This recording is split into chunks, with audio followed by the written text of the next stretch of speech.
Hello everyone. Welcome to California. Wish you enjoying the warm weather here, especially for those people who come from the recent blizzard regions. The techniques we try to present here is similar as what we do at Madison, that are shifting from the manual shoving to use the snowplow. This is Alma from Advanced Development Group of EMC-BRS, graduate from Wisconsin-Madison. This is a collaboration work with Chris, Professor Andrea Arpaci-Dusseau, and Professor Remzi Arpaci-Dusseau. As the central role of file system is to organize and manage data, and data integrity is critically important. So how to keep the file system robust and reliable is always a bigger concern for file system developers. However, the reality is there are all sorts of factors that will come out and corrupt our file system. For example, the typical factors include the unclean shutdown or system crash, the bugs in file system, and different kinds of hardware failures. For example, the sector errors on disk or the memory bit flip. So to protect against different kinds of corruptions, we use a lot of different solutions. To protect against the unclear shutdown, you can choose to use the journaling or copy-on write or software update. For bugs or hardware failures, we also have other efficient solutions. All of these solutions works very well and protect our data. But the problem is they can only reduce the probability of faults in file system. They can't guarantee our file system is 100% free of corruptions. In such case, the file system checker serves as our last resort to repair the corrupted file system image. It will scan the file system offline, check the redundant information stored in metadata, and restore a damaged file system image back to usable and consistent state. But the problem of Fsck is it usually runs very slow, and because it's offline, so it's causing an extremely long downtime. And because it's challenging to predict the total checking time ahead, so it's usually a hard decision for the administrators to decide when is a good time to start the checker. And things becomes even worse because the file system is also evolving. One observation is the capacity of the file system keeps increasing from hundreds of GBs to petabyte scales. So that means there are more data for checkers to scan, causing longer downtime. The second observation is file system becomes more and more complex. For example, the faster file system, it only have 1,000 lines of source code. But for today's enterprise file system, they usually have millions of source code, which means we may have more potential bugs. And because people are keeping adding different hardwares to our file system, we all may have more hardware failures. So in such case, the users have to use the file system more frequently. And the interesting observation is people know pretty well about how to protect against the different corruptions. But there are limited literatures and reports discussing about how to repair the corrupted file system image. So in today's talk, we try to share our study on the repair capability of file system. And we will present our work on the fast file checker based on the revised version of T3 file system, which set the repair capability as a primary concern redesign file system. And our Fsck performs 10 times faster compared to the traditional checker with the same checking policy. And our ArcT3 file system improves the performance in terms of big writes and run rates. The only penalty we have is for the small reads. So here is today's outline. I will first use a widely deployed Fsck and T3 file system to understand the Fsck check approach, performance, and the file system trade-offs. Then we will introduce our work on the fast file checker at ArcT3, and finally is performance evaluation. So Fsck scans the file system in 5 phases. It will first scan the inode at indirect blocks in a logical order. For example, it will first check the inode 2 at all of its corresponding indirect blocks. After it's done, it checks inode 3 at all of its indirect blocks. Then it will check the directory data block at their connectivity, and erase the detect, remove offline inodes, and update the disk copy if any modification is necessary. So the first experiment is we create different file system images and monitor the check-in's performance on those file system images. We initialize the disk image by creating directories with small files. Then we increase the file system size by creating new files or choose to appending data to existing files. This is try to simulate people's ordinary operation on file system. The x-axis means the size of data we have on file system. The y-axis means the total check-in time. And you can find ffsck doesn't scale very well because the total check-in time increases as the file size grows. We also break down the total check-in time and monitor each phase and find the checking of inode at indirect blocks during phase 1 dominates more than 95% of the total check-in time, which means it's the bottleneck. To understand what's going on in phase 1, we deploy the trees and monitor the I/O performance. Then we plot the cumulative time spent on reading indirect blocks and inode blocks. The blue curve is the inode block, the red curve is the indirect blocks, and you can find the time spent on reading indirect blocks is much longer than reading from inode blocks. So we can confirm the bottleneck is the indirect blocks. When we realize this, the natural question comes to mind is, what about the file system with the external structure? Because external structure is supposed to significantly reduce the number of indirect blocks in file system. So in our paper, we compare the check-in's performance on ext3 and also ext4 file system because ext4 has the extend feature. And we find extend can increase the check-in performance, but it will degrade as the file system is becoming fragmented due to the aging problem. There are more details will be discussed in the paper. Based on the experiment analysis, we try to figure out what is the file system design trade-offs that are accounting for such poor performance. The first observation we have is the ext3 uses the same allocation mechanism for data as indirect blocks. The benefit is we can store both of them in a continuous fashion and facilitate the sequential access. So there is no additional sync between indirect blocks and the corresponding data blocks. But the problem is the metadata, especially the indirect blocks, will scatter across the disk. So the checker has to perform a lot of seeks to access the indirect blocks. The second observation is the file system uses tree structures to locate in indirect blocks. The advantage is it's pretty simple and straightforward, but the penalty is working through the tree structure is not just painful. It also imposes a strict order for the checker to access those indirect blocks. For example, the checker has to first access the inode to get the location of the double indirect blocks, which can be further used to access the corresponding indirect blocks. Because of such limitation, it's very hard to have any overall optimization. On the contrary, if we know the LBA of all the indirect blocks ahead, we can access them in a sequential order and improve the performance.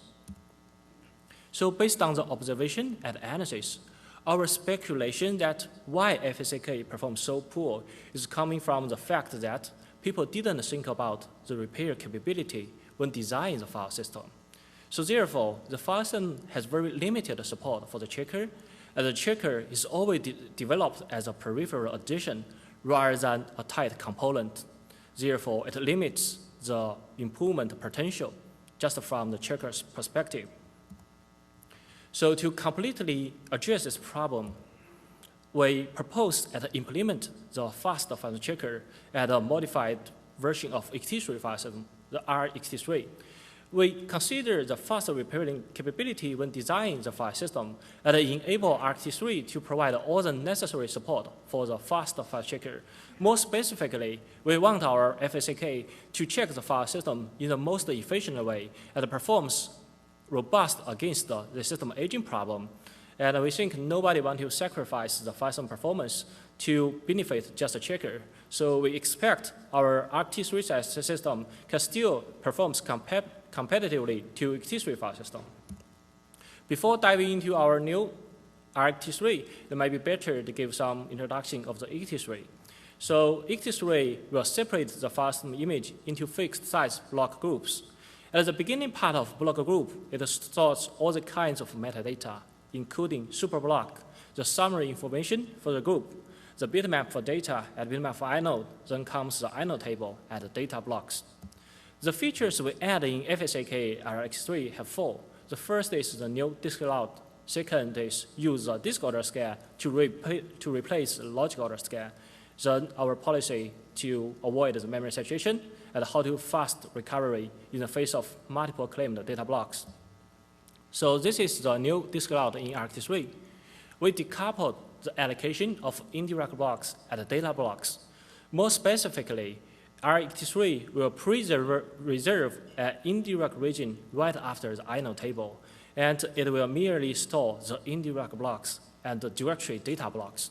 The goal is try to improve the metadata density and reduce the number of Sck operations during checking. I use an example to explain the new allocation. We try to create a file. We get a new inode from the inode table, then indirect blocks from the indirect region, then corresponding data from the data region, then do the same things. When people look at here, the natural question may ask is, what is the impact on the file system performance? Because it seems like we have more additional Scks between the indirect block and the data block. So the trade-off here is we try to benefit from the disk internal track buffer. I use an example to explain the idea. Here is the platter of the disk. We have 2 tracks. When the file system sends I/O to access a specific sector on the disk, the disk will automatically load the whole track and put it into the track buffer. Because we collocate all the indirect blocks together, we expect multiple indirect blocks will be fetched into the track buffer and benefit the subsequent access. Because reading from track buffer is 1 magnitude faster than reading from the platter, so we expect RX3 can use the track buffer to emulate the continuous allocation in X3 file system. We will verify our assumption in the performance section. And another finding is the disk track buffer keeps increasing from 16 megabytes to 128 megabytes today. So how to benefit from such trend might be an interesting talk. Second feature is Fsck performs a disk order scale instead of an inode order scale. In other words, all the metadata will be accessed in an order sorted by their physical address on the disk. We think it's the most efficient way to scale the metadata. I use an example to explain the idea. Because we store all the metadata at the beginning part of each block group, so we call it a metadata region. When performing the disk order scale, we just need to send a big sequential read to load the whole metadata region into memory, then perform Sck operations when crossing different block groups. Because the number of block group is determined when the file system image is created, so it's much easier to predict how much time it will take to scan in the file system. The natural result of performing disk order scan is the memory pressure. Because disk order scan accesses all the indirect blocks without using the tree structure, so we can't perform the checking until all the related metadata are cached in the memory, which make it an impractical solution for the large scale of file systems. So to address this problem, we analyze the checking policy and separate them into 2 groups. One is the shelf check, one is a cross check. The shelf check means you can finish most of the checkings without reference to other metadata. And we also add the shelf ID to indirect blocks to enable the shelf check.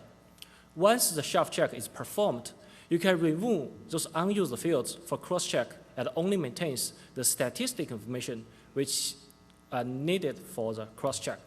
I use an example to explain the idea.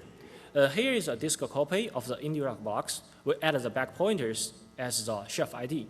When the indirect blocks is loaded into memory, we perform the shelf check immediately. The shelf check includes check the block range of pointers and update the corresponding bitmap information. Once it's finished, we only need to pull out the statistical information from the indirect blocks and erase the original metadata. The statistical information here includes the inode number, its own LBA, the number of block pointers we have, and the offset and address of the last pointer. Because the completion ratio is nearly 215 to 1, so it's not a problem for the memory caching. I use the verification of file size to explain the cross-check. All of this metadata are the compressed metadata we cached in memory. And based on the last pointer's address from upper layer and the LBA of each indirect blocks, we can partially rebuild the tree structure in memory and figure out the position of the last block pointer and calculate the file size using the offset and finish the file size verification. More details will be discussed in our paper. So the last feature we have is a fast recovery with Bitmap snapshot. Traditionally, the checker have to scan the inode at indirect blocks twice. For the first time, it only detects the multiple claimed data blocks. And in the second scan, it detects the corresponding inode owner of such multiple claimed data blocks. Because scan of inode at the indirect blocks dominates more than 95% of the total checking time, so it's a very costly double scan. And Fsck avoids such problem by using the Bitmap snapshot. I use an example to explain the idea. So Fsck will create a new snapshot after finish scan a fixed number of inodes. We call it a group of inodes. Here is the initial stage. After we scan the first group of inodes, we create snapshot 1 and mark the block 1, 2, 4 in use. Then we create snapshot 2 and mark block 3, 5, 6 in use. And when we create snapshot 3 and try to mark block 2 in use, we find it's already being marked, which means this is a multiple claimed data block. So Fsck only need to iterate over the snapshot chain and find it's in snapshot 1 in which the multiple claim block is first being set, which means the previous owner of such multiple claim block is in snapshot 1. So Fsck only need to rescan the group of inodes for snapshot 1 instead of running a global rescan. So in summary, we add 4 features to our RT3 and Fsck. First is decouple the allocation of indirect blocks and data blocks to improve the metadata density. Second is perform the disk order scan because it's the most efficient way to scan the file system image. And we decouple the shelf check and cross-check to avoid the memory saturation. And we use the Bitmap snapshot to faster recovery from in the face of multiple claimed data blocks. So the last section is the performance evaluation. The first is the checker performance. We try to answer 2 questions. The first is, will Fsck scans well, and how about its performance on an agent file system image? So we use a similar approach to create the different file system image and compare their performance. The blue bar is Fsck, the red bar is Fsck. And you can find Fsck performs much better compared to the traditional checker. And the total checking time is almost consistent once the file system image is created. The reason is we collocate all the indirect blocks together and perform the disk order scan, which can significantly reduce the number of SQL operations we have during the checking. The second comparison is we create the file system image and try to agent the file system image by simulate people's ordinary operation, such as creating files, appending files, truncating, and deletion, and compare their performance. The blue curve is Fsck, and the red curve is Fsck. And you can find Fsck performs more or less 10 times faster compared to Fsck. And it's very consistent, so it's much easier to predict the total checking time ahead. As for the file system comparison, we try to answer multiple questions. The first is, can RT3 rely on the disk track buffer to compete with XT3 in terms of sequential rates? And what about the collocation's impact on the sequential write? And how about the random rates and the macro benchmark comparison? So we create a file with different sizes. The blue bar is XT3, and the red bar is RT3. This is sequential rate. And you can find RT3 and XT3 performs almost identical in all the cases, except the small file, which have 100 KB. In this case, we paid a 10% penalty. The reason is this file just have 1 indirect block, so it couldn't benefit from the track buffer. But if we increase the file size, multiple indirect blocks will be cached in the track buffer and enable RT3 to compete with XT3. The second is the sequential write, and you can find both of them performs identical. But when we increase the file size, RT3 improves the performance 10%, 20% separately. The reason is indirect region can help to improve the performance of the journaling mechanism in X3. More details will be discussed in the paper. And the random read might be more straightforward to explain the benefit from the track buffer. We create a 2 GB file, store it continuously, and random read the different number of blocks from the file. And you can find RT3 improves the performance up to 43%. The reason is multiple indirect blocks will be cached in the track buffer during this axis and benefit the subsequent axis. And we use postmark and file bench as a macro benchmark to compare the performance. And you can find almost identical performance. So the summary is, we take into account the repair capability when designing the file system and enable the RT3 to provide all the necessary support for the fast file checker. The benefit is obvious. We get a 10 times checking speed, and it also improves the file system performance in terms of large write and RAM rates. The only penalty we have is for small rates. So the conclusion is, people know pretty well about how to protect against the different corruptions. But since we can't guarantee file system is 100% free of corruptions, the repair capability is also important, but receives little attention. And in this work, we build the checker as an integral component rather than a peripheral addition, and get all the necessary support from the file system part. And today, Fsck is not a universal solution. Other file systems may require other methods. And because Fsck is a 2 years work, it's kind of challenging to explain all the ideas in a 30 minutes talk. More the details will be discussed in our paper, and Sachs, our Shepherd, gave us an additional page to explain our ideas. So Sachs, and I will be happy to take questions.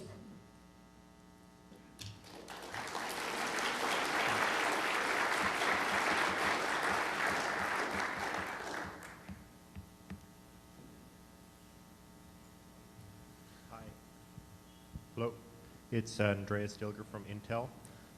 Do you have any plans to submit this code into the upstream ext3 and E2FS progs? It looks like a lot of the, even though you've changed the disk format, that potentially that could actually be integrated with the existing disk format for extents and things like that. Yep, it's a good proposal. We think about this, and we try to put our source code in a good shape. Because for here, we have the whole prototype, but it's still a prototype. We need to polish it, and hopefully someday we will go to the open source and give some contribution to the Nexus community. Yep, Thank you.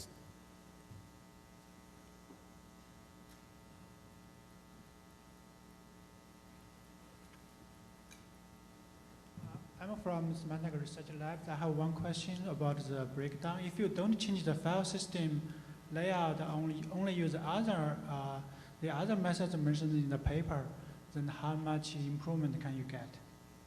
Oh, it's a good question. The trade-off here is if we don't change the disk layout, we'll still be influenced by the aging problem. If we only perform the disk order scan, if I remember correctly, we can improve 15% to 200% of the checking performance. But it's based on the aging problem, because aging problem will influence the original checker's performance. And if you use, if we change the disk layout, it's robust against the file system aging problem. So it's more easier to evaluate how much improvement you can get. Okay, thank you. Brent Welch from Panasas. So I think the metadata zone is a good idea. And we did something similar to prevent aging, so it does work well. Do you have a hard boundary, though, between your metadata zone? What if you run out of indirect blocks for the data block region? That's the first, and I have a second question. Okay, it's a good question. Currently, we use the simplest approach, that is give a fixed size of indirect region right after the idle table. The ideal case is you can know more details about the geometry of the disk and to choose the indirect region size. We do some experiment, but I think it's kind of challenging to pull out the exact information of the disk geometry, because it's very complicated in the disk. You need to think about different factors. Yep. Yeah, you know, in a sparse file, you could just run out of indirect blocks, right? You may not be able to allocate a data block because you can't point to it anymore if you've run out of slots in your indirect block region. That's the problem I'm. Yep, yep. Okay, good. All right. Oh, we can talk offline if people are interested. Yeah. So let's thank the speaker who